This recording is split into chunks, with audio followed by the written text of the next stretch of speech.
Hello, you wonderful people, and welcome to another episode of Centric. This being a show where I talk about TV shows that are crime dramas. For today's episode, I'm going to talk about Reacher, Season 3, Episode 6. A lot of really interesting things went down in this episode, so let's break it down. First and foremost, we're picking up exactly where the last episode left off. I had still threw it out there for a small percentage chance of, well, maybe Quinn isn't actually McCabe, and we're going to find some twist here to kind of get around the fact is, if McCabe or Quinn sees Reacher, it's Dunzo's. But turns out, no, I think I still said it at the time, like it might have still been like, no, it's probably a good chance it is Quinn, but I was like, maybe there's a chance it isn't. But no, it definitely is Quinn. And I thought it was interesting because you could tell he immediately didn't recognize Reacher because even though he's focusing on ripping Beck a new one for Annette, getting so close to his operation and stuff like, yeah, this made you hire, ended up being an ATF agent. But still, Reacher standing right beside him, you can't help but notice him. So he would have probably popped off first and foremost, but getting a little closer, he still didn't recognize. So the whole amnesia story is true. It is interesting because McCabe has his connection. So I'm wondering, in the past 12 years, did he just rebuild his network? I mean, people remember him, but it could be a thing of lucky for Reacher, it's like the trauma of almost dying, kind of created a blank spot in his head so he doesn't remember Reacher at all. That might be kind of like the more specified thing, or like I said, maybe he just rebuilt up his criminal empire. And because how many people know Quinn? How many people are just knowing him as McCabe and not Quinn? It's probably a thing of he might not remember anything he did as Quinn, which I think that in itself, if that's the case, I mean, if it really is an amnesia thing, which it seems like it is, because he really was blindsided by the Reacher of it all, it is interesting because you're like, that kind of goes into the whole conversation of, nature versus nurture. And, it is a combination of nature and nurture, that it's like, even without your memories, you still ended up being a massive piece of shit. You were already broken individual. Losing your memories didn't change you at all. It kind of, once again, that also depends on it's a very specific, I don't know if they used the term retrograde, I can't remember, but it's a very specific, adjective before amnesia. So it's a very specific amnesia that, like I said, I don't remember. Like I said, I get the feeling I don't think it's full blown amnesia, but like I said, there might be pockets to it. Whatever the case may be, I'm getting to the technicalities of it. But the long and short of it is he doesn't remember Reacher, and Reacher has all the reason to put a bullet in his head this time and making it count. Probably do a little bit more. You're probably going to double tap him this time, but someone comes in with a dress and it proves that Teresa's still alive, which I'd said it last episode. I was like, Teresa's probably still alive because like I said, I want to say the character's name was Paul from season 1. You were certain he was dead most of the season. You find out, oh no, he's still alive. Well, because Teresa, he wanted to get rid of her, but he figured she could be like a bargaining chip to sweeten the deal. Kind of sell her as a bargaining chip to kind of, because it turns out he's actually in business with the Russians. He's in a very compromised position because not necessarily anything Beck did. I mean, this ATF stuff does not help, but McCabe's already kind of gotten screwed over by nature because some of the shipments have been delayed because of weather stuff and the water, I think specifically, whatever the case may be, there's been delays, and the Russians are not playing around. I could be mistaken, but it's I always blank on that actor's name. It might be Alexei. It probably isn't. But that actor is see him in a multitude of things. I don't remember if Hawkeye's the last thing I saw him because it was he's part of the tracksuit mafia. I mean, not unless an actor that looks exactly like him, but I mean, I'm pretty sure that's him. Thing I probably best know him from is on Sci-Fi, the Van Helsing TV show. He played Julius, but I can't remember if Hawkeye season 1. I mean, Hawkeye, whether that predated. Whether that came after Van Helsing's final season, because he was in the final season as well. Whatever the case may be. Once again, he's just one of those actors where you see him in a bunch of stuff. I just can't remember if Hawkeye was the most recent thing I'd seen him in or not. That or the final season of Van Helsing. But I feel like there was something else he popped up in and I took note of, but I just can't remember at the top of my head.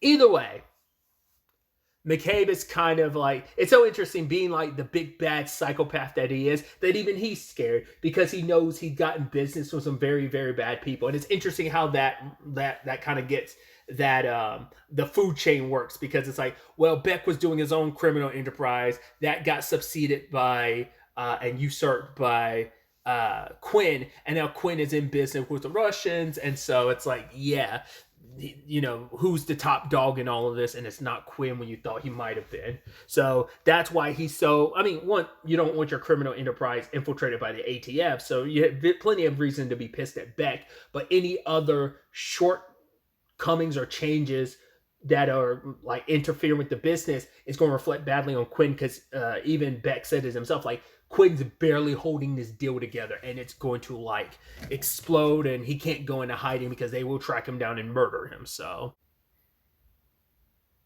I'd almost wondered if Reacher would find it better to just, it's like I was about to say, like, ruin the deal so that the Russians are forever after Quinn, but it's like, no, you're going to want to kill him yourself, because that's the only satisfaction you're going to get. Or not unless he puts him in a situation where the Russians are okay with Quinn getting killed and Reacher still gets to put him down. But it's like, you don't want to take the chance he's still out there on the run from the Russians. It's like, you want to know for sure he's dead, because there ain't no prolonging this. Like, the moment I get a chance, you're dead. Only reason why I prolonged it this time is because of the Teresa of it all.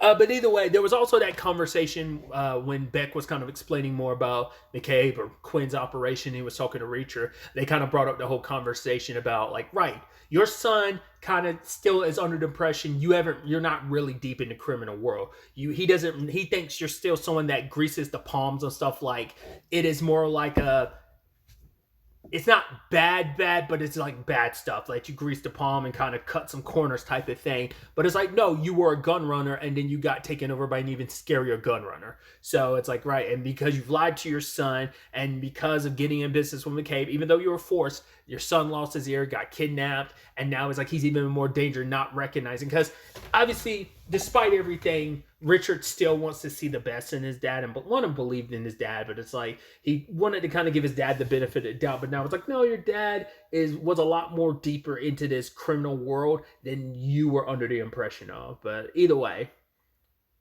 Reacher uses his opportunity to take, like, by the time they get back to the compound or the house, takes Richard, goes to, get that gun fixed. Also, I can drop off Duffy her badge, and at least, I mean, obviously she's very grateful to him, because it's like, right, you decided to hold off on killing Quinn because you found out Teresa was like, he's like, yeah, like, we can make sure that Quinn goes down while also making sure that your informant comes out of this alive. And she kisses him. I was like, whoa, because I was just thinking about it. I was like, whoa, there hasn't been anything between Reacher and Duffy. And even though, like, usually there's something going on between Reacher and the main female lead, so that's why I was like,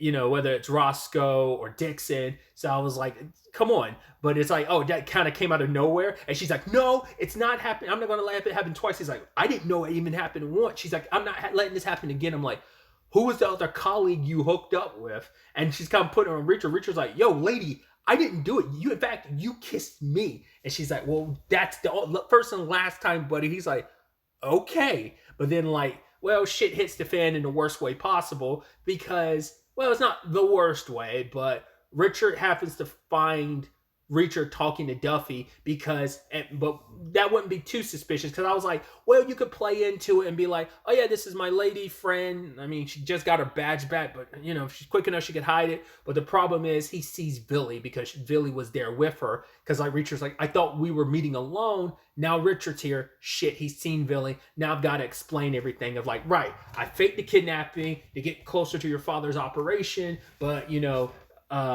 I'm here after McCabe, or his real name. I don't even think he broke down the whole, like, oh, his real name's Quinn. I'm after McCabe. I'm going to put him down. So kind of helping, like, keep my secret up, keeping me undercover ends up helping you in the long run, because I get rid of McCabe. It's two birds, one stone. It's a win-win across the board. But then Richard's like, can I trust you? And Richard's like, well, you kind of have no choice. It's like, you'd have to kill me, or like, you'd have no choice. And I even love Richard being like, okay, don't overplay your hand, kid. I don't like you that much. But yeah, Richard was going to keep his mouth quiet, because it's like he knows how much of a dangerous person McCabe is, and he knows how capable Reacher is. So I'm more inclined to choose you over McCabe, because yes, you faked a kidnapping, but you have taught me a lot. You do look after me, and you also never, despite everything, used me as leverage in regards of cutting off my ear. So that also gives you a plus. That was interesting too when Beck like was calling out Richard because he's like, yeah, you weren't there in the delivery room. It's like, wait, what? It's like, yes, he's my son and he's treating you. It's like, yes, because Reacher's sadly been there more for him than you are. Because Reacher's also more of an honorable man than you are, sadly. It's just, it is what it is. These are the roles that you've chosen for yourself, and you put yourself in this position. And he's trying to say, like, right, every man, like, time comes when they catch a bullet. He's like, I'm just curious when yours is. I'm like, dude, Beck, you're really stupid. Why would you talk mad shit about the one dude who's looking after? He's literally saying, like, I'm not, like, trying to take any position. I'm just looking after Richard like I'm paid to. I'm looking after both of you like I'm paid to. And I was like, this is the guy that's trying to protect your family, looking out for you. It's kind of shitty to do all that, especially when you're in a position where already high on McCabe Quinn's shit list. So it's kind of like the weirdest time to kind of throw all that shade, but you're feeling insecure as a father because you're just feeling like you're losing your son more to Reacher. Hell, he even goes into Richard's room and sees the drawing he has, and just kind of makes him sad because he's like, hey, I'm trying to do the best I can, but it's like, yeah, you're also the reason why we're in this pickle to begin with. You weren't some innocent person that got mixed up with a bad person like Quinn. Once again, you were doing the same thing, and just a scarier person in your same line of work just came and overtook your whole operation. But this is where things kind of go sideways, because after the whole situation, because of Annette, now it's a situation where McCabe ends up reaching out. Like, it's like, right, we got to look under every stone. That's why I was like, he knew, like, to track all these, like, things back to, like, military related people. So that's why I was like, does he still have his military, like, connected, stuff post his death? Or, like I said, did he build up new contacts and stuff? But either way, he traced it back to Powell and Neely. Obviously, things did not go as well for Powell. He didn't give anything up, but the guys that were there torturing him were like, we could just put a bullet in his head. But Quinn specifically was like, no, like, I want him gutted. I want him to suffer. And it's just like how much of a sociopath he is.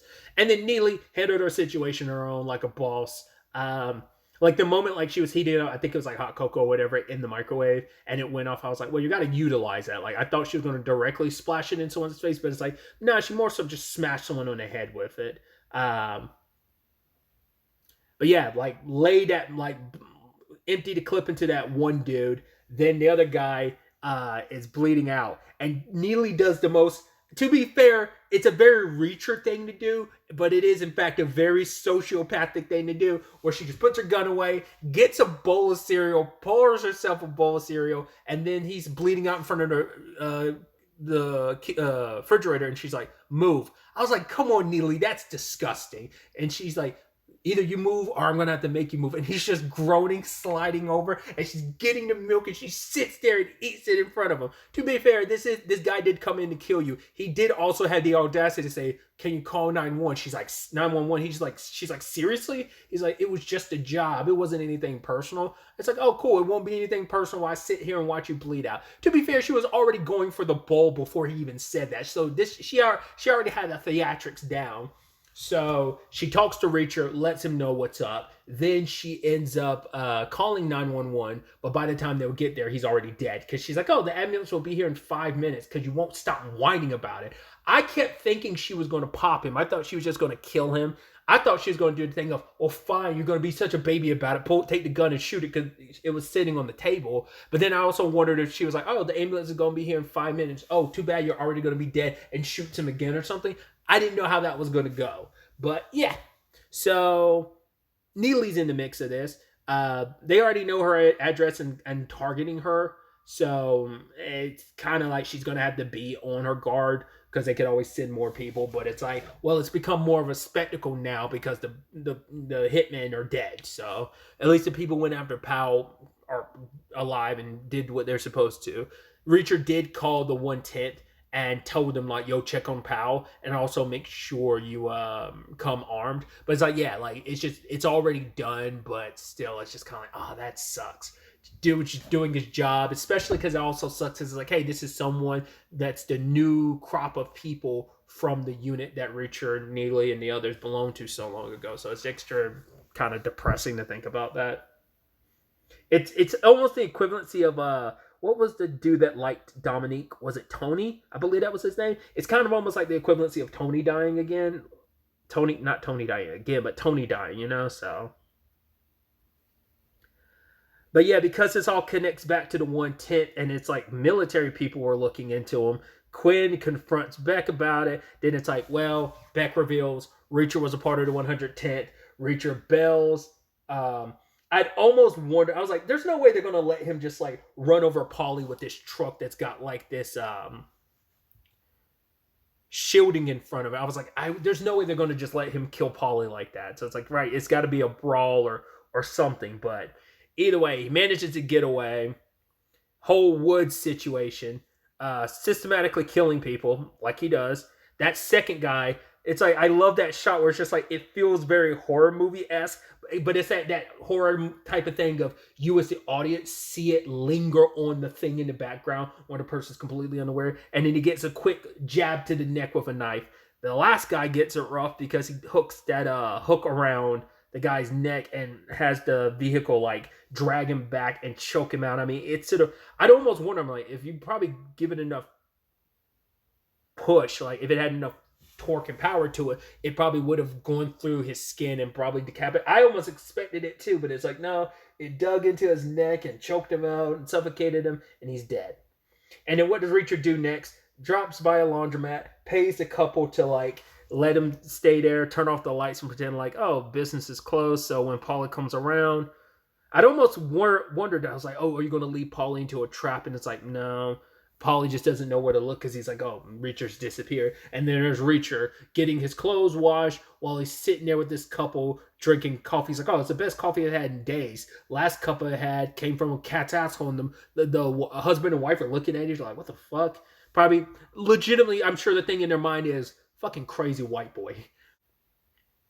But then sadly, we have the situation where Quinn's around, finding out that Reacher got away. Extra reason to be pissed. Probably if like Reacher was still around, probably would have had him brought back and gutted him himself. But now it's like, cool, the two remaining people here, Beck and Richard, are gonna have to be the ones to pay the price.